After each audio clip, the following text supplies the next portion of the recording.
우리 본문 말씀 같이 한 절 말씀 우리 같이 한 목소리로 읽도록 하겠습니다. 사사기서 21장 25절 말씀 읽겠습니다. 그때에 이스라엘에 왕이 없으므로 사람이 각기 자기의 소견에 옳은 대로 행하였더라. 아멘. 잠깐 기도하겠습니다. 하나님, 오늘 주님 앞에 저희들 예배하고자 시간을 구별하고 장소를 구별하여 주님 앞에 모였습니다.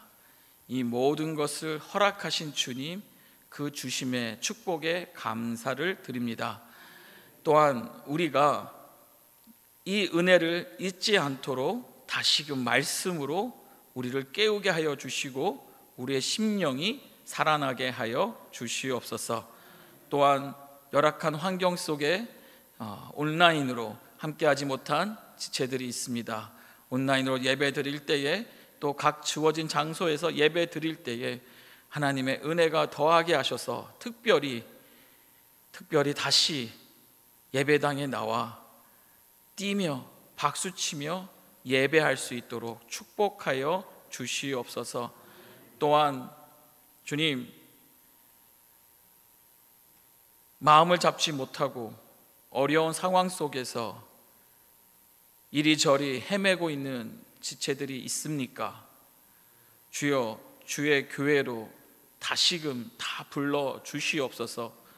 회복되게 하여 주시옵소서. 하나님으로 다시 시작하게 하여 주시옵소서. 교회 공동체로 다시 세워지게 하여 주시고 함께 귀한 주의 사명 감당할 수 있는 은혜를 더하여 주시옵소서. 주님, 부족한 종 주님 주신 은혜의 말씀을 담대히 전하고자 합니다. 제 심령을 때리시고 깨닫게 하시고 선포하게 하신 그 하나님의 귀한 말씀을 들을 때에 믿음이 생기게 하여 주시옵시고 움직이게 하여 주시고 살아나는 역사, 회복의 역사, 말씀이 열매 맺는 역사가 있게 하여 주시옵소서. 믿음이 더해지게 하여 주시옵소서. 모든 것 주님께 다시 한번 맡기며 감사드리며 예수 그리스도의 이름으로 축복하며 기도드립니다. 아멘. 할렐루야. 우리는 지난 6주 동안 이 하나님의 뜻을 이루는 교회, 세우는 교회, 하나님의 뜻을 만들어가는 교회에 대한 주제를 가지고 한 주 한 주를 돌아보았습니다. 오늘은 마지막 시간입니다. 그래서 먼저 한번 리뷰를 하겠습니다. 첫째 주 우리 무엇을 나눴죠? 하나님은 지금도 일하신다라는 것이죠. 그래서 하나님의 일하시는 하나님의 역사 속에 우리가 들어갈 때에, 참여할 때에, 동참할 때에 결국 하나님의 뜻이 이루어진다라는 사실을, 그 진리를 우리가 확인하고 나누었습니다. 그래서 우리의 가정과 일터와 교회가 이 하나님이 일하시는 현장이 되기를 주님의 이름으로 축복합니다. 두 번째 주에는 주 너의 하나님을 사랑하라 제목을 가지고 말씀을 나누었습니다. 우리의 모든 근본은 어디서 시작해야 된다고요? 하나님과의 사랑의 관계에서 시작돼야 된다는 것이죠. 하나님의 사랑이 없는 우리의 모든 행위는 아버지의 뜻을 이루는 것이 아니라 오히려 나의 의로움과 나의 정의와 나를 교만하게 세우는 것으로 갈 수밖에 없다라는 것이었죠. 그랬을 때 우리 교회는 하나님의 사랑이 넘치는 사랑 충만한 교회가 되어야 될 줄 믿습니다. 셋째 주에는 세 번째 시간은 하나님은 당신을 부르신다라는 겁니다. 하나님 우리를 끊임없이 하나님의 계획 속으로, 하나님의 뜻 속으로, 하나님의 구원하심의 계획 가운데 우리를 부르신다라는 것이죠. 그랬을 때 우리는 두려움이 아니라 무엇입니까? 내가 반드시 너와 함께 하리라는 약속의 말씀을 가지고 순종으로, 담대함으로, 순종으로 그 걸음을 내딛어야 될 줄 믿습니다. 그러게 우리 교회가 하나님의 역사가 넘치고 부르심이 충만한 교회가 되길 주님의 이름으로 축복합니다. 네 번째 시간에는 우리는 하나님의 말씀에 운명을 거는 자. 하나님 말씀이 어떻게 한다고요? 여러분, 하나님 말씀에 운명을 걸고 계십니까? 여러분, 하나님 말씀에 운명을 걸고 계신가요? 아멘이 어디로 가셨습니까? 하나님 말씀에 운명을 건다. 이게 무엇일까? 이 말씀이 내가 기준이 되는 겁니다. 말씀이 나의 지침서가 되는 겁니다. 나는 말씀대로 사는 것입니다. 사랑하라고 말씀하셨으니까 사랑하는 것이고, 미워하지 말라고 하셨으니까 용서하는 것이죠. 말씀이 기준이 되는 겁니다. 참는 겁니다. 또 나누는 겁니다. 또 한 걸음 더 양보하는 거죠. 왜요? 말씀. 이 말씀의 운명을 거는 자. 결국 우리 주님의 교회는 어떤 교회가 되어야 될까요? 하나님의 뜻을 이루는 교회는 이 말씀을 경외하는 겁니다. 말씀의 운명을 거는 겁니다. 더 나아가 순종하며 따라가는 교회. 그 복된 교회가 하나님의 뜻을 이루는 교회가 될 줄 믿습니다. 다섯 번째 주에는 이 믿음과 순종으로 물 위를 걷는 베드로의 이야기를 통해서 하나님의 뜻은 꼭 평탄한 길말이 아니라는 것이죠. 풍랑도 있다라는 것입니다. 하지만 풍랑 속에도 무엇이요? 믿음으로 순종할 때, 믿음으로 뭐 할 때 여러분? 순종할 때 어떤 역사요? 바로 예수님처럼 물 위를 걷는 역사. 그 이적을 우리가 경험한다라는 것이죠. 그러니까 우리 교회는 어떤 교회가 돼야 돼요? 바로 예수님과 함께 배에 올라타서 그 어떠한 풍파도 이겨내는 교회가 돼야 될 줄 믿습니다. 지난 시간 6번째 주에는 우리는 하나님 나라의 무엇입니까? 옆에 분에게 당신은 하나님 나라의 시민이십니다. 저와 여러분 더 이상 한국인도 아니고 이렇게 말하면 잘못되나요? 자, 우리의 아이덴티티가 조금 더 한번 강조됐으면 좋겠습니다. 저와 여러분은 미국 사람도 아니고 한국 사람도 아니고 누구라고요? 네, 그리스도인이라는 거죠. 하나님 나라의 시민이라는 겁니다. 그것이 우리의 정체성이라는 겁니다. 그것을 쫓아간다라는 것이죠. 이 땅에 살아도 우리가 천국에 가서 하나님 나라 시민 사는 것이 아니라 어디서부터요? 이 세상에서부터, 여기서부터 하나님 나라의 백성으로서. 여러분, 자존감 뭐였습니까? 우리가, 여러분, 왕자는 어떻게 살아야 돼요? 공주는 어떻게 살아야 돼요? 그럼요, 이게 왕자병 공주병이 아니라 내가 정말 하나님 나라의 자녀가 됐으니까, 왕 대신 하나님의 자녀가 됐으니까 나는 하나님 나라의 왕의 왕자로, 또 공주로 우리가 살아간다라는 것이죠. 그랬을 때 우리는 하늘의 세상의 가치가 아니라, 세상의 것에 우리가 걱정 근심하는 것이 아니라 무엇을 놓고 기도해야 된다고요? 하늘의 것을, 하나님 나라와 하나님의 의를 구한다라는 것. 그러니까 내 중심이 이제는 나 중심이 아니라 그리스도 중심으로 살아가는 삶이 천국 시민의 모습이라는 것이었습니다. 자, 이 중에서 여러분들에게 가장 큰 도전이나 은혜가 된 부분은 어떤 말씀이었습니까? 아마 각자가 다 다르실 거예요. 근데 중요한 것은 이 모두 다 여러분들이 기억하고 또 이 모든 은혜가 늘 있기를 바랍니다. 사실 하나님의 뜻을 멈추기에는 하나님의 뜻이 수없이 성경을 통해 우리에게 말씀하고 있습니다. 섬겨야 되느니라, 또 하나님은 전도해야 되니라, 선교해야 되느니라, 또 하나님의 말씀은 또 무엇입니까? 사랑해야 되느니라. 하나님의 뜻은 끊임없이 말씀을 통해 우리에게 주고 있는데, 오늘 제가 여기서 이 뜻을, 이 시리즈를 마무리하는 이유는 마지막 이 포인트를 여러분들이 잘 캐치하셔서 앞으로 계속해서 하나님의 뜻을 이룰 수 있는 저와 여러분이 될 수 있기를 주님의 이름으로 축복합니다. 한번 따라하겠습니다. 내 모든 뜻, 내 모든 뜻이 아버지의 뜻이 되기를 소망합니다. 오늘은 말씀 제목을 이렇게 접었습니다. 나의 모든 뜻, 아버지의 뜻이 될 수 있기를. 나의 모든 마음과 나의 모든 행동이 아버지의 뜻이 된다면, 우리의 모양이 그렇게 모양이 변화된다면 그만큼 하나님의 뜻을 이루는 참된 교회의 모습은 없지 않을까 다시 한번 생각해 봅니다. 오늘 우리가 읽었던 사사기서의 내용은 마지막 절입니다. 그럼 여러분, 사사기는 어떻게 시작됐는지 한번 말씀을 봅니다. 2장 10절입니다. 사사시대의 시작입니다. 이렇게 표현하고 있습니다. 그 세대의 사람도 다 그 조상들에게로 돌아갔고, 그 세대의 사람이 누군가요? 바로 가나안 정복을 이뤄낸 여호수아와 그와 함께 했던 백성들이라는 겁니다. 그와 함께 했던, 성경은 정확하게 말씀 보면은 장로들이라고 말하고 있습니다. 그러니까 여호수아와 그와 함께 했던 지도자들이 이제 돌아갔고, 무엇을 말하는 거죠? 죽음을 얘기한 거죠. 저들이 죽은 후에 이제 아무도 그 1세대가 없습니다. 그 후에 일어난 어떤 세대요?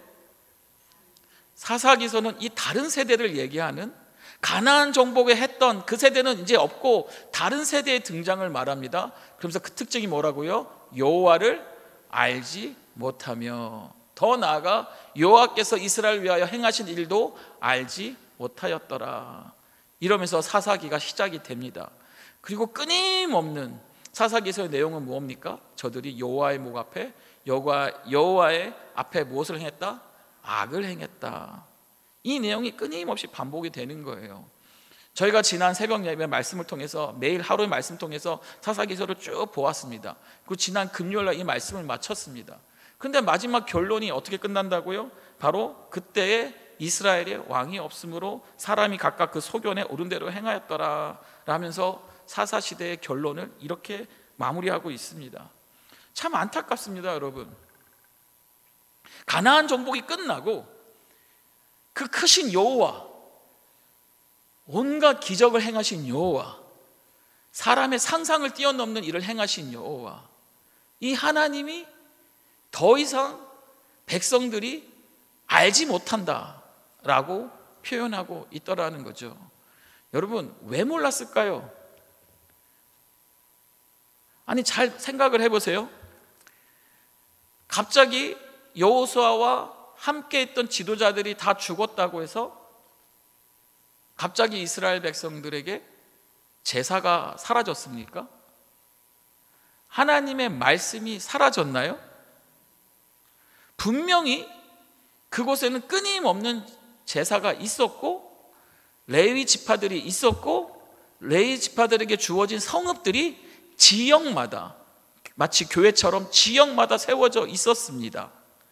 그런데 왜 성경은 그들이 죽은 다음에 다른 세대의 등장을 말하고 여호와를 알지 못한다고 말을 하냐는 것이죠. 이 사사시대의 결론은 여호와가 왕이 없다, 이스라엘의 왕이 없다, 뭐 표면적으로는 없죠. 하지만 왜 왕이 없었습니까? 하나님이 허락하지 않으셨어요. 왜죠? 하나님이 저들의 왕이시니까. 저들은 하나님의 백성이시니까, 하나님이 저들을 직접 통치하시니까, 하나님이 말씀을 통하여, 법을 통하여, 또한 레위 지파를 통하여, 또 주어진 제사장과 제사장들을 통하여 그곳에서 하나님이 통치하고 계신데 이스라엘은 왕이 없다라고 부재를 얘기하는 겁니다. 진짜 지도자가 없어서, 지도자가 없기 때문에 저들이 하나님을 왕으로 인정하지 않은 것이 아니라, 저들이 하나님의 주권을 인정하지 않고 무엇이 더 중심이 된 거예요? 바로 자기 소견, 자기 의견, 자기 생각, 자기 판단, 자기 감정, 본인 스스로가 중심이 되어서 행하다 보니 결국은 어떤 결과를 낳습니까? 하나님의 은혜로, 축복으로 가나안 땅을 정복을 했는데 오히려 저들은 남은 지파들을 통해, 남은 민족들을 통해서 침략을 당합니다. 다시 속국이 됩니다. 땅을 빼앗깁니다. 끊임없는 전쟁이 일어납니다. 더 무서운 건 뭔지 아세요? 레위인들이 몰락합니다. 레위인들이 자기가 할 사역이 없어서 자신의 성읍을 떠납니다. 그리고 한 가정에 우상숭배가 들어오고, 그 우상숭배가 어디로 갑니까? 한 지파가 우상숭배를 하고, 그 단지파는 끝까지, 다윗이 있을 때까지, 결국 여로보암 때까지 우상숭배하는 지파로, 적그리스도를 상징하는 지파로 변질되더라는 거죠. 그리고 끊임없는 내전이 일어납니다. 베냐민 지파가 단숨에 다른 11지파의 공격을 받아서 전멸에 이르는 가까이 되는 그러한 고통과 어려움을 당하더라는 것이죠. 그것이 결과입니다. 그것이 사사시대에서 보여주는 결론이라는 겁니다. 자기 소견에 옳은 대로 행했다라는 거. 그런데 여러분 보세요. 그때마다 어떤 은혜가 있었냐? 부르짖음의 은혜가 있었습니다. 그 고통 속에서, 고통을 당하니까, 그 어려움을 당하니까 뭘 해요? 부르짖는 거예요. 그러면 이 어려움과 고통은 그 사람을 살리는 도구입니까? 죽이는 도구입니까? 그것이 살리는 도구라는 거죠. 다시 말하면 우리에게 어려움과 고통이 있으니까 여러분, 이건 하나님이 살리는 사인입니다. 여러분 죽이려고, 여러분들을 멸망으로, 여러분들을 더 고통으로 끌고 가려는 하나님의 의도가 아니라 여러분들로 하여금 부르짖고, 여러분들로 하여금 회개하고, 여러분들로 참된 왕이 누구라고요? 내가 아니라 하나님, 하나님의 왕으로 다시 삼고자 하는 하나님의 인도하심이라는 것이죠. 그랬을 때 어떤 은혜가 있었습니까? 사사가 세워지고. 그런데 결론은 이 끊임없는 반복 속에 마지막 등장했던 사사가 누구죠? 우리가 잘 아는 누구였죠? 삼손이었죠. 그리고 삼손에 의해서 어떤 일이 일어납니까? 오히려 삼손도 자기 소견에 옳은 대로 사역을 합니다. 참 고통의 고통에 이어지는 내용들을 볼 수가 있습니다. 결론은 뭡니까? 하나님의 통치를 거부한 결과 인간의 기준에 따라 살았던 이 시대가 어두워지고 더욱더 고통 속에서 그 모습을 드러내는 것이 사사기 전체의 결론이라는 것이죠. 그러면 자, 우리가 원하는 건 뭡니까? 하나님 뜻을 이루는 교회입니다. 그럼 저와 여러분들은 하나님의 뜻을 이루는 교회로서 먼저 우리가 무엇을 해야 되니까 우리 현실을 한번 보자라는 거예요. 오늘날의 모습은 어떠냐라는 것이죠. 오늘날의 모습은 마치 이 사사시대와 어떻다?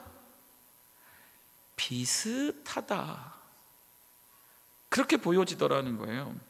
자, 무엇입니까? 내 뜻이 기준이 되면 결국 관계와 공동체가 살아나는 것이 아니라 깨어진다라는 것이에요. 사람들은, 사사시대 사람들은 하나님의 주권보다 자기 판단과 욕심을 따랐습니다. 자, 오늘날 모습 보십시오. 오늘날도 크게 다를 바가 없습니다. 여러분 미국에 보십시오. 제가 요즘 깜짝 놀라는 게 뭐냐면요, 제가 여전히 20년 전에 중국에 가서 선교 활동을 하기 위해서 갔었습니다. 근데 갔을 때 거기는 공산국가니까 어떻게 해야 돼요? 늘 조심해야 돼요. 전도를 해도 조심해야 되고, 집회를 해도 조심해야 되고, 늘 조심을 해야 돼요. 그래서 만약에 발각이 되거나 만약에 어려움이 당하면 저는 그냥 추방당하면 되지만 선교사님들은 거기서 사역의 모든 것을 접어버려야 되는 그런 안타까운 상황이 있습니다. 그런 가운데 사역했는데 요즘 미국을 보니까 똑같아지고 있습니다. 전도를 하려고 해도 시티에 가서 펄밋을 구해야 돼요. 어디 사람들이 모여서 집회를 하려고 하면 펄밋을 구해야 돼요. 어디서 기도 모임 하려고 그러면 미리 알려서 허락을 받아야 된대요. 이게 지금 어떻게 돌아가고 있는 거죠? 이전에는 우리가 나가서 사람들에게 복음지를, 전도지를 가지고 나눠주고, 그런데 이게 신고가 들어가면 어떻게 합니까? 제재를 당하고.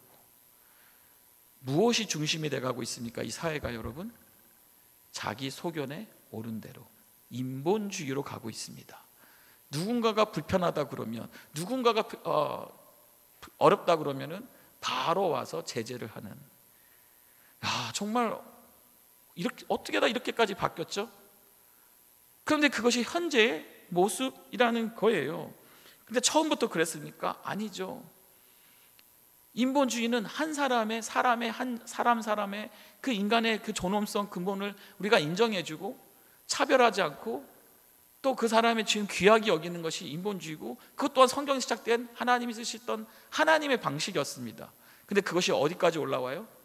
하나님 위치까지 올라오더니 이제는 그 어떤 것도 사람의 생각이, 사람의 기준에 해당되지 않으면 이제는 법적으로 문제가 되고 제재가 지어지고 이렇게 되고 있다는 것이죠.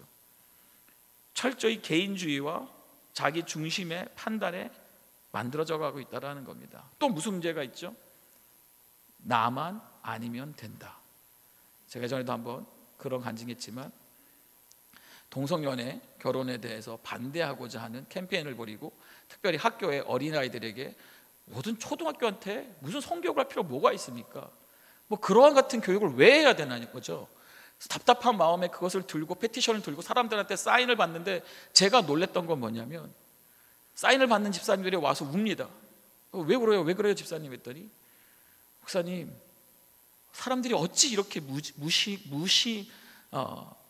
무관심이고 이렇게 철저하게 냉랭하죠? 왜요? 했더니 자기 아이들은 벌써 고등학교를 졸업했대요. 자기는 벌써 자신 더 이상 자녀들이 없으니까 뭐 어찌 됐든 뭐 나라에서 하는 거 우리가 왜 간섭하냐, 그러면서 철저히 세상의 가치관만을 우리에게 강요하면서 어떤 세상으로 변하고 있습니까? 흔들리는 거죠. 혼란이죠. 케오스라고 합니다. 뭐가 뭔지, 그러니까 진리가 더 되지 않고 상대화되는 겁니다. 무엇이 맞는 것이, 무엇이 틀리는 건지. 여러분, 세상에는 계속 우리에게 무엇을 주입하냐면 나의 행복이 우선이다. 여러분, 성경에 여러분 행복이 우선이라고 말한 적이 있습니까? 근데 간혹 우리도 그 가치관에 휩쓸리지 않습니까? 나도 내가 행복하면 되지. 성경은 절대 그렇게 말하지 않습니다. 성경은 우리에게 무엇을 가르쳐주고 있습니까? 하나님 안에서, 하나님 뜻에서 하나님이 왕이 되며 하나님 백성은 이 땅에서 무엇을 해야 되는지, 어떻게 살아야 되는지, 그 가치관들이 부딪히기 시작하는데 점점 이 세상의 교육과 문화는 하나님을 배제하고 철저히 하나님과 반대에 서서 이 가치관을 계속해서 강조하고 있다는 것이죠. 한국은요, 여러분, 미국은 어떻게 시작되었습니까? 청교도들이 신앙의 자유를 갖고자 정말 저들이 그 어려운 여정을 해가지고 사람들이 죽어가면서까지 이 땅에 와서 세운 나라가 미국이란 나라 아닙니까? 그리고 하나님 이 나라에게 얼마나 축복하셨어요. 이 나라에는 여러분 학교를 시작할 때 여러분 주기도문을 외운 거 아세요? 학생들이 학교에 모이면 성경 말씀 공부한 거 아세요? 그런데 어느 순간부터 이것이 하나씩 빠지면서 이제는 초등학생들에게 동성애가 좋은 성이다, 동성애를 어떻게 해야 된다는 것을 초등학생한테 가르쳐야 된다는 게 이게 말이 되는 상황이냐라는 것이죠. 하나를 양보하니까 2개, 3개, 4개, 5개까지 막 빼앗겨지는 창조론을 가르치면 그거는 미신이고 진화론만 가르쳐야 된다. 아니, 진화론도 띠어러지, 그게 띠어리지, 그게 무슨 진리입니까? 다 추선이 가설이고, 그렇지만 그것이 사이언티픽하다, 과학적이다라는 이유로 그렇게 간다라는 거죠. 여러분 보세요. 여러분, 하나님의 왕이 되지 않으면 결국 인간의 왕국은 반드시 무너지게 되어 있습니다. 그것이 사사기서의 말씀이라는 것이죠. 사사기서의 어두움이 오늘날 그대로 우리 안에 재현되고 있는 거예요. 그러니까 우리가 어떤 지금 시대를 겪고 있습니까? 다음 세대가 이제 교회를 떠나는 거예요. 다른 세대가 등장하는 거예요. 우리 부모님 세대는 교회에 와서 신앙생활 하면서 젊었을 때 일하면서 또 새벽 나오고 기도하고 우리의 모든 중심이 하나님 중심이어서 하나님이 축복을 주셨다는 것을 경험하고, 그렇기 때문에 하나님 앞에 매달리고 하나님께 의지하고 그렇게 살았던 우리 1세대들이 이젠 다 죽으니까 어떤 세대들이 등장해요? 세상의 성공만 쫓는, 세상의 안일함과 부유함만을 쫓는, 사후의 세계는 관심도 없어요. 천국 지옥 관심도 없어요.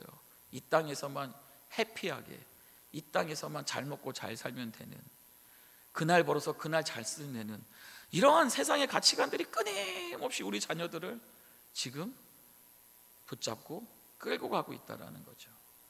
여러분, 사사시대가 그랬다라는 겁니다.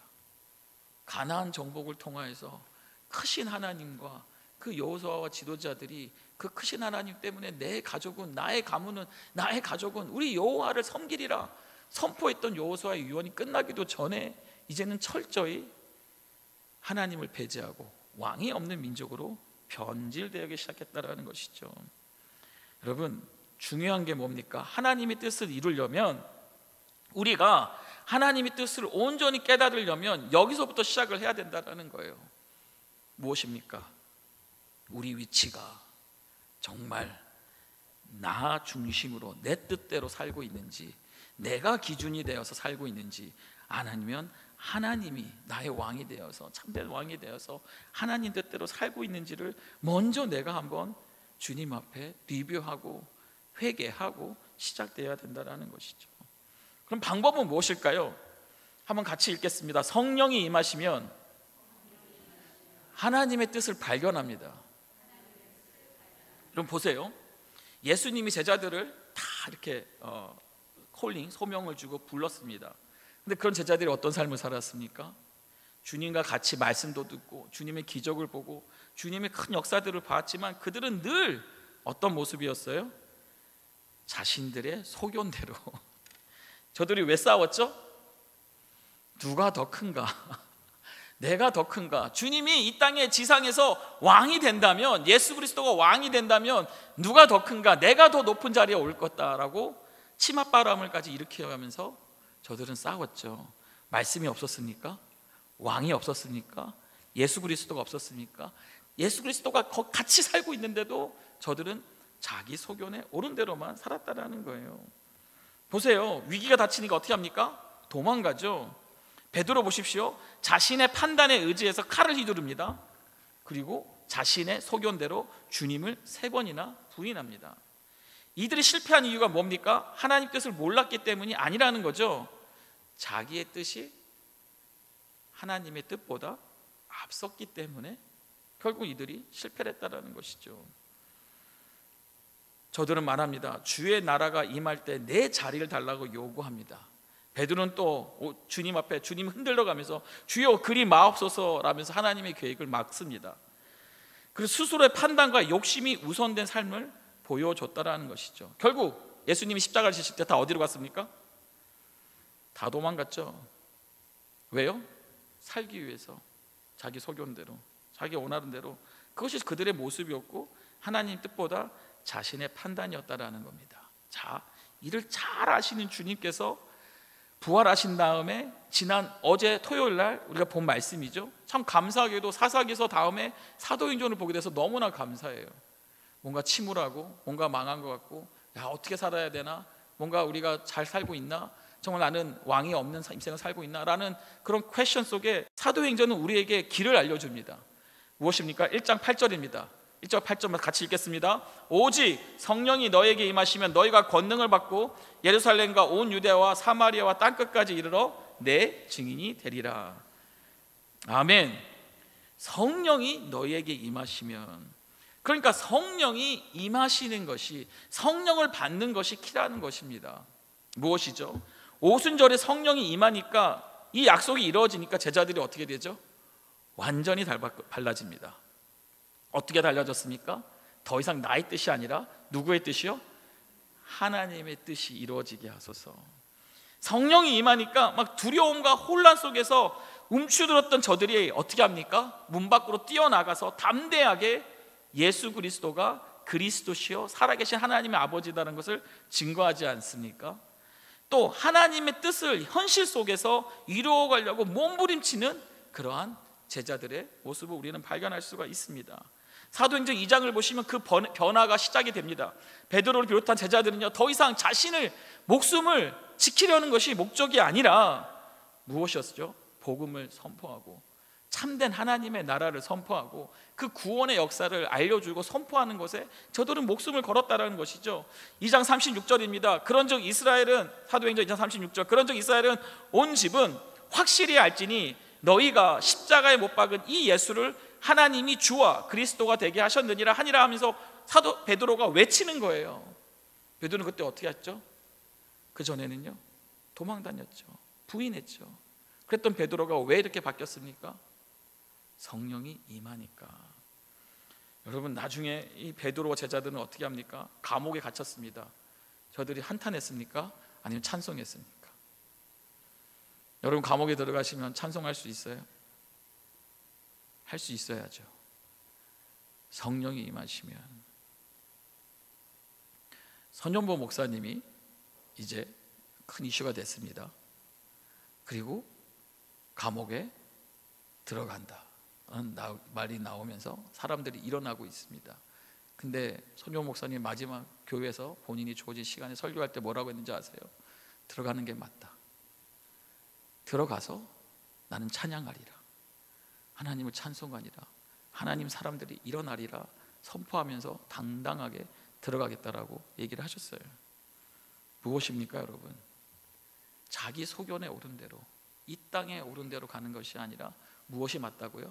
하나님의 뜻이 맞다라는 거죠. 여러분, 이 모든 것은 이미 예수님께서 약속하신 말씀입니다. 요한복음 14장 26절입니다. 보혜사 곧 아버지께서 내 이름으로 보내실 성령, 그 성령께서 그가 너희에게 모든 것을 가르칠 거다. 또 말씀하십니다. 내가 너에게 말한 모든 것을 생각나게 하리라. 무엇인가요? 그들의 마음을 하나님의 뜻과 일치시킨다라는 겁니다. 그들의 삶의 주인이 이젠 자신이 아니라 누가 되는 거예요? 성령 하나님이 되시는 거죠. 성령님께서 그들의 마음과 생각을 하나님의 뜻과 연결시켜주고 삶 전체를 지도하신다라는 겁니다. 이것이 바로 하나님의 뜻을 이루는 사람의 모습이라는 거죠. 더 이상 자기 소견에 오른 대로 사는 것이 아니라 예수님처럼 살고 예수님처럼 죽는 것이죠. 할렐루야. 복음을 위해서, 하나님의 뜻을 위해서 모든 것을 내려놓고 순종의 길을 거는 것입니다. 여러분, 성령님께서는 지금도 우리 안에서 같은 일을 행하십니다. 믿으십니까? 성령께서는 우리의 판단을 새롭게 합니다. 그리고 하나님의 뜻을 깨닫게 합니다. 더 나아가 하나님의 꿈을 꾸게 하시고 우리가 주어진 자리에서 이 담대의 복음을 전하도록 우리에게 권능을 부어주셨다라는 거예요. 성령이 임하시면 우리의 인생의 방향이 바뀝니다. 성령이 충만해진 사람들에게는, 하나님의 사람들에게는, 하나님의 백성들에게는요, 더 이상 내 뜻이 아니라 하나님의 뜻, 내 계획이 아니라 누구의 계획? 하나님의 계획. 나 중심에서 누구 중심으로요? 하나님의 중심으로 바뀌는 것이죠. 그래서 또 질문하는 거죠. 주님, 날마다 일어나면, 하루 시작하면 다람쥐 바퀴 도는 일상이지만 그래도 하나님 앞에 기도하는 거죠. 주님, 내가 오늘 무엇을 하기 원하십니까? 주님, 내가 어떤 것을 하길 원하십니까? 그리고 그 물음 속에서 그 음성을 듣고 순종하는 것이죠. 여러분들의 운전대를 주님께 드릴 수 있기를 바랍니다. 세 번째는 뭐냐? 순종하는 사람이 하나님의 뜻을 완성한다라는 겁니다. 순종하는 자가 결국 하나님의 뜻을 완성합니다. 성령으로 하나님의 뜻을 깨달은 사람은 단지 깨닫는 데서 멈추지 않는다라는 거예요. 여러분, 깨닫는 것에서 멈추면 될까요? 안 될까요? 이게 너무나 당연한 얘기인데 우리는 가끔 그럽니다. 아, 진짜 그렇구나. 와, 은혜 받았구나. 그런데 그 다음날 까마귀를 드셨나? 까먹는 거예요. 우리가 깨닫는 것은 결국 어디로 가야 돼요? 순종으로 가야 돼요. 그 깨달음이 실력이 돼야 돼요. 그 깨달음이 우리 안에 능력이 돼야 돼요. 그 깨달음이 우리 안에 변화가 일어나야 돼요. 여러분, 간혹 이렇게 신앙생활을 하면서 그런 얘기를 듣습니다. 아, 목사님 참 은혜가 됐습니다. 깨달음이 많았습니다. 그런데 가끔 무서운 거는 머리는 어떻게 돼요? 커져요. 너무나 많은 yes and no를 알기 시작해요. 흑백 논리를 가지면서 하나님 지식이 막 들어와요. 근데 문제는 뭐예요? 삶은, 그 모습은, 그 육은 변화가 없는 거예요. 그러면 어디로 갑니까? 하나님의 자리에 자신의 지식이 올라가게 되는 거죠. 남을 정죄하고 판단하는 거죠. 자신을 보지 못하는 거죠. 여러분, 하나님의 뜻은요, 머리로 아는 진리가 아니라 순종으로 증명되는 믿음입니다. 예수님께서 겟세마네 동산에서 피땀 흘려가면서 기도하십니다. 누가복음 22장 40입니다. 이르시되 아버지여, 만일 아버지의 뜻이거든 이 잔을 내게서 옮기시옵소서. 하나님의 뜻을 구하는 거죠. 그러나 뭐라고 얘기하십니까? 내 원대로 마시옵고 나의 뜻이 아니라 누구요? 아버지의 원대로 되기를 원하나이다. 예수님의 기도는 뭐였습니까? 결국은 아버지의 뜻이 이루어지기를 원하나이다 라고 기도하면서 실제로 그 일에 순종하셨다라는 것이죠. 여러분, 이 한 구절이 하나님의 뜻을 이루는 삶의 본질이라는 겁니다. 무엇입니까? 내 뜻이 아니라 누구의 뜻이요? 하나님의 뜻. 내 마음대로가 아니라 누구 마음대로? 하나님 마음대로. 하나님 원하시는 대로, 하나님 뜻하시는 대로, 아버지의 원대로 내 모든 뜻이 아버지의 뜻이 될 수 있기를 구하는 기도라는 것이죠. 여러분, 하나님 뜻은 결코 쉬운 일이 아닙니다.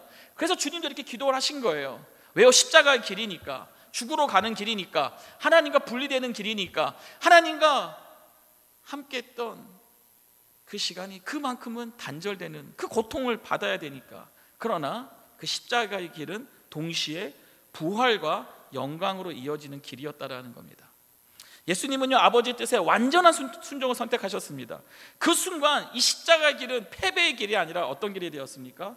구원의 역사가 완성되는 하나님의 뜻이 담긴 길이 되었다라는 것이죠. 그러니까 하나님의 뜻은요, 언제나 이 십자가를 통과해서 부활로 나아가는 길인 것입니다. 예수님은 하나님의 뜻을 이루게 고통을 택하셨고 그 순종을 통해 인류의 구원이 완성됐다는 겁니다. 다시 말합니다. 하나님의 뜻은 지식이 아니라 순종으로 완성된다는 것이죠. 하나님의 뜻은 기도와 말씀 그리고 성령의 인도하심 속에서 드러나게 되어 있습니다. 그랬을 때 어떻게 하는 겁니까? 내 생각이 새로워지고 하나님의 관점으로 모든 상황을 해석하며 하나님의 음성에 따라 순종하며 가는 것이죠. 예수님처럼 내 뜻이 아니라 아버지의 뜻이 이루기를 원하나이다 라고 고백하면서 순종하는 것이죠. 그것이 어떤 삶입니까? 성령이 이끄는 삶이라는 겁니다. 성령이 임하신 자의 성령 충만한 삶의 모습이라는 것이죠. 사도 바울은 결국 사도행전 13장에 보시면 그는 하나님 앞에 결단합니다. 성령의 인도하심을 따라 목회하던 교회를 내려놓고 어디로 갑니까? 선교사의 길을 따라 떠났다라는 것이죠. 그러면서 이방인의 사도가 되는 그 사명을 감당했다라는 것입니다. 그의 인생에는 끊임없는 죽을 뻔하는 수십 번의 사건들이 있었습니다. 그렇지만 그는 다시 일어나서 하나님의 뜻을 이루어나갔던 인생을 살았다는 것이죠. 그리고 네 번째는요, 그럼 우리 교회는 어떻게 해야 될까? 바로 교회란 우리의 목적은요, 하나님의 뜻을 이루는 공동체가 되어야 합니다. 여러분, 단순한 모임이 아니라 무엇이라고요? 하나님의 뜻을 이루는 공동체가 되어야 된다는 거예요. 세상의 조직이 아니라 하나님의 몸입니다. 내 뜻보다 하나님의 뜻이 앞서야 하고 내 유익보다 공동체의 유익이 우선되어야 합니다. 서로 다른 생각과 배경 속에도 우리가 하나님의 뜻이라는 다양한 색깔을 갖고 있지만 하나님의 뜻 앞에서 우리는 뭐 해야 돼요? 하나됨이 이루어져야 한다는 거예요. 여러분, 요한복음 17장을 보시면요, 주님께서 기도를 하시는데 그 기도 속에서 끊임없는 반복이 뭔지 아세요? 바로 이겁니다. 우리와 같이, 삼위일체 하나님을 말하는 겁니다. 우리와 같이 그들도 하나가 되게 하옵소서. 하나님의 뜻은요, 주님이 원하신 기도는요, 주님이 우리를 향해 교회에게 말씀하시는 건 뭐냐? 하나됨입니다. 그 이유는 분명합니다. 보세요. 하나됨이 깨어질 때 하나님의 뜻은 왜곡되게 됩니다.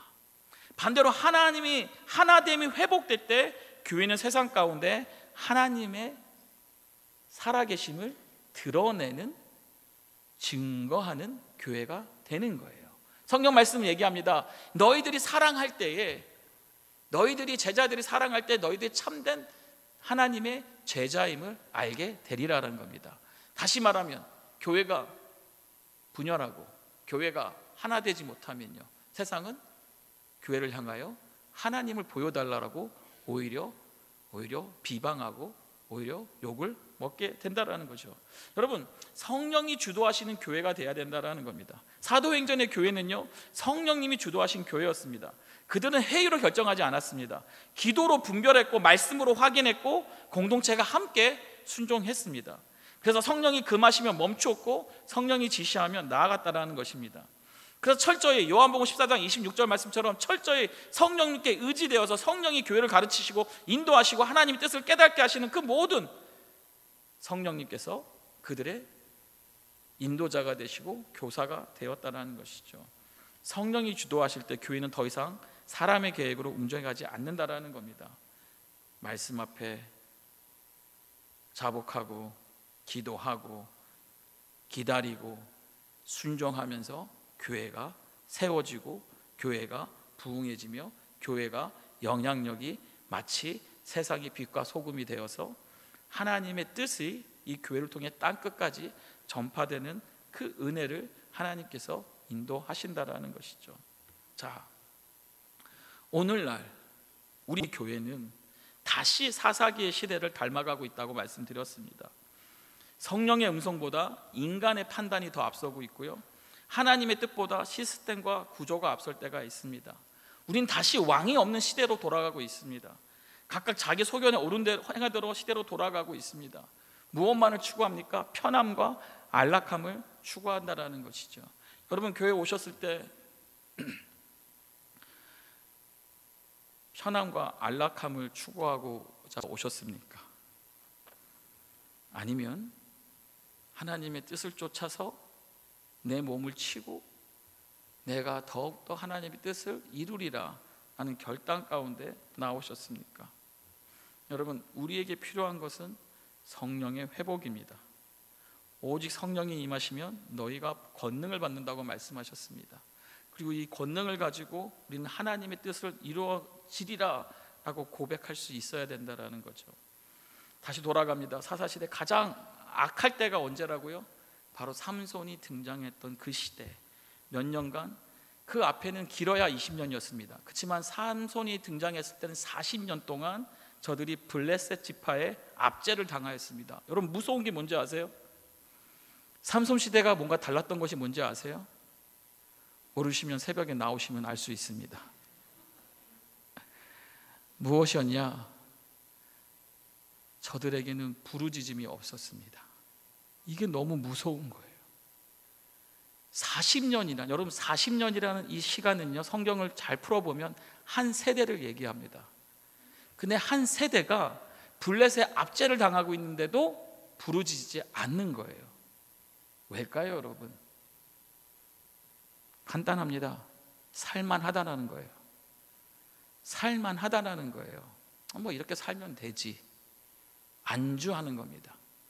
그냥 그렇게 가는 겁니다. 이렇게 가다가 뭐 이렇게 되면 되겠지. 근데 부르짖는 것은 언제 등장합니까? 못 살겠다라는 거죠. 도와달라는 거죠. 하나님, 우리 살려주십시오. 하나님, 우리를 도와주셔야 됩니다. 하나님 앞에 부르짖는 그 부르짖음이 결국 구원의 외침이라는 것이죠. 문제는 40년 동안 저들은 부르짖음이 없었다라는 거예요. 놀랍게도 그 이후에도 없습니다. 그러니까 하나님이 삼손을 어떻게 하죠? 미리 예수님, 마치 예수님처럼 예언을 통해서 등장할 것을 말합니다. 왜? 하나님은 우리를 죽도록 내버려 두지 않는 거예요. 지옥으로 가도록 내버려 두지 않는 거예요. 하나님 우리를 구원하기 원하시는 거예요. 때론 우리가 부르짖지 않더라도 하나님은 하나님의 계획대로 우리를 살리시고자 그 길을, 그 은혜를 주신다라는 거예요. 그러면 여러분, 무엇입니까? 결국은 여러분, 40년 동안 하나님을 부르짖지 않는 그런 안타까운 세대가 아니라 우리는 깨어서 늘 부르짖어야 된다라는 거예요. 여러분, 주님께서 작정하시고 저들에게 성령을 부어주시기 위해서 제자들에게 요청한 것이 있습니다. 무엇이었죠? 무엇이었습니까? 성령을 받을 때까지 어떻게 하라고요? 네, 제가 어려운 질문을 했나요? 모여서 기도하라고 했습니다. 자, 보세요. 주님께서는 승천하실 때 500명의 제자들에게, 500명이 넘는 숫자에게 예수 그리스도가 부활하심을 드러냈습니다. 그리고 그들에게 선포하셨어요. 뭐라고요? 너희가 성령을 받을 때까지 모여 합심해서 기도하라고 말했습니다. 근데 실제로는 어떻게 됐습니까? 120명. 성경 말씀을 보면 120명만이 저들이 성령을 기도하는 가운데 성령을 받았다라고 말하고 있습니다. 무엇을 말하는 것이죠? 결국은 기다리고 부르짖는 자에게는 성령을 받는다라는 겁니다. 그렇지만 그걸 참지 못하고 인내하지 못하고 떠나간 자들, 자기 소견에 맞는 대로, 자기 생각하는 대로, 자기가 이게 맞다라고 판단하는 자들은 성령은 안 받을 거야, 성령은 못 받나 봐, 성령은 없나 봐, 예수님이 거짓말하셨나 봐. 믿지 못한 자들은 결국은 성령을 받지 못했다라는 것이죠. 여러분, 하나님의 뜻을 이루는 삶은요, 결국 어디로 가는 겁니까? 결국 하나님의 뜻은 철저히 우리에게 다시 한번 말씀하십니다. 자기 생각이 아니라 하나님의 말씀으로 변화되는 자라는 겁니다. 그래서 다시 한번 1장 8절 말씀 다시 봅니다. 오직 성령이 너에게 임하시면 너희가 권능을 받고 예루살렘과 온 유대와 사마리아 땅끝까지 이르러 무엇이 되리라? 내 증인이 되리라. 여러분, 성령님을 우리에게 주신 목적은요, 여러 가지 이유가 있습니다. 하지만 가장 궁극적인 목적은 뭐라고요? 바로 나의 증인이 되도록, 예수 그리스도가 이 땅에서 구원자로 십자가로 부활과 승천하시며 진리로 우리를 구원자로 오셨다는 사실을 증거하라고 우리에게 성령을 부어 주셨다라는 것이죠. 그러면 우리 교회는, 하나님 뜻을 이루는 교회는 결국 어떤 교회가 되어야 됩니까? 바로 이 복음을 전해야 된다라는 것입니다. 그러니까 우리는 오늘 각자 자리에서 여전히 이 말씀은 유효한 겁니다. 이 말씀은 지금도 우리에게, 이전에 우리 신앙의 선배들뿐만 아니라 우리와 또 우리 후대에게도 이 말씀은 유효하다라는 거예요. 무엇입니까? 가정에서, 일터에서, 교회와 세상 속에서 하나님의 뜻은 무엇이라고요? 복음을 증거하는 삶을 살라라는 것입니다. 여러분, 복음의 증인은요, 완벽한 사람이 아니라 어떤 사람일까요? 성령에 사로잡힌 사람이 하나님의 뜻을 향해 계속 걸어간다라는 것입니다. 내 모든 뜻, 누구의 뜻이 되기를? 아버지의 뜻이 되기를. 사사시대 문제는 다 하나였습니다. 자기 소견에 오른 대로 행했다라는 것이죠. 오늘 이 시대 역시 다르지 않다라는 겁니다. 철저히 자기 기준, 자기 판단, 자기 뜻이 우상이 되어버린 시대입니다. 그랬을 때 성령 안에 거하는 사람은 다르게 산다라는 것이죠. 하나님의 뜻을 따라 살기로 결단한 사람은 더 이상 자기 뜻을 고집하지 않는다라는 겁니다. 생각이 새로워지고요, 욕심은 십자가에 다 못 박는 겁니다. 그리고 그 자리에 하나님의 뜻이 세워지는 것이죠. 성령은 우리에게 모든 것을 가르치고 진리 가운데로 인도하십니다. 그래서 사도행전 2장의 제자들처럼 성령의 충만함을 받은 사람은 두려움을 버리고 담대히 복음을 전하게 되는 겁니다. 성령은요, 그 뜻을 우리 안에 살아 움직이게 하는 능력이자 권능이라는 겁니다. 교회는 단순한 모임이 아니라 성령 안에서 하나님의 뜻을 함께 이루어가는 공동체가 교회라는 것이죠. 그랬을 때 여러분, 이 교회 안에 무엇이 충만해야 될까요? 성령이 충만해야 됩니다. 교회 안에 사람의 말이 충만하면 교회는 어떻게 될까요? 성령이 아닌 사람의 말이, 기도가 아닌 사람의 말이, 말씀이 아닌 사람의 말이 많아지면 교회는 어떻게 될까요? 마귀의 하수가 되는 겁니다. 마귀의 쓰임 받는 거예요. 무엇입니까? 우리 교회는 성령이 충만한, 기도가 충만한, 말씀이 충만한 교회로 계속해서 거듭나고 변화돼야 된다라는 것이죠. 성령이 충만하면 교회는 다시 살아납니다. 성령이 가르치시고 인도하시면 교회는 하나님의 뜻을 분별하게 됩니다. 그때 교회는 결국 세상의 희망이 되는 것이고 어둠 속에서 빛을 비추는 하나님의 도구가 되는 것이죠. 사사시대 말했습니다. 왕이 없었다고요. 그리고 우리도 지금 왕이 없는 것처럼 사는 시대를 살고 있습니다. 그렇지만 우리 왕은 계시나요, 안 계시나요? 어떻게 계시죠? 시퍼렇게 눈 뜨고 우리 왕은 계신 거예요. 누굽니까? 바로 이 땅에 만왕의 왕으로 오신 예수 그리스도라는 것이죠. 우리가 찬양하지 않았습니까? 영광 받으실 예수 그리스도, 우리의 왕 되신 예수 그리스도. 예수 그리스도가 다스릴 때 교회는 흔들리지 않게 되는 겁니다. 말씀 마치도록 하겠습니다. 여러분, 시대가 어두울수록 교회는 더욱 성령의 불로 타올라야 합니다. 성령이 임하실 때 교회는 단순한 모임이 아니라 하나님이 뜻이 살아 움직이는 몸이 되는 겁니다. 이 시간 한번 같이 고백하면 좋겠습니다. 주님, 내 뜻이 아니라 아버지의 뜻이 이루어지게 하소서. 다시 한번 고백합니다. 주님, 나의 뜻이 아니라 아버지의 뜻이 이루어지기를 소망합니다. 이 고백이 우리의 삶이 돼야 돼요. 이 고백 위에 우리는 순종하며 교회를 세워 나아가야 돼요. 그리고 그 교회를 통해 하나님의 나라는 오늘도 확장될 것입니다. 우리 교회가, 우리의 가정이, 일터가, 우리의 인생이 이 말씀이 증거가 되어서 주님의 뜻이 이루어지는 교회가 되기를 주님의 이름으로 축복합니다.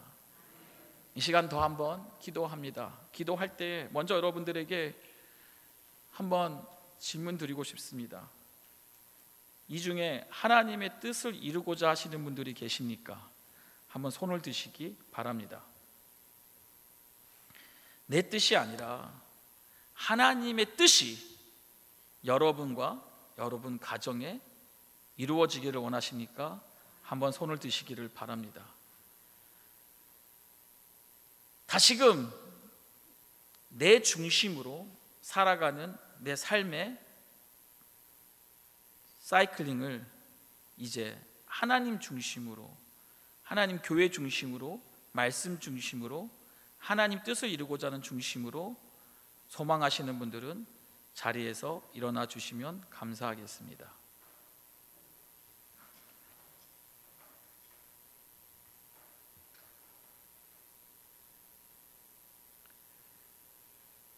말씀 가운데 그런 얘기 나눴습니다. 깨닫는 것으로 끝나면 안 된다. 지식으로 남으면 안 된다. 결국 어디로 가야 되냐? 순종이라고 했습니다. 그 말씀을 이루어 가는 것입니다.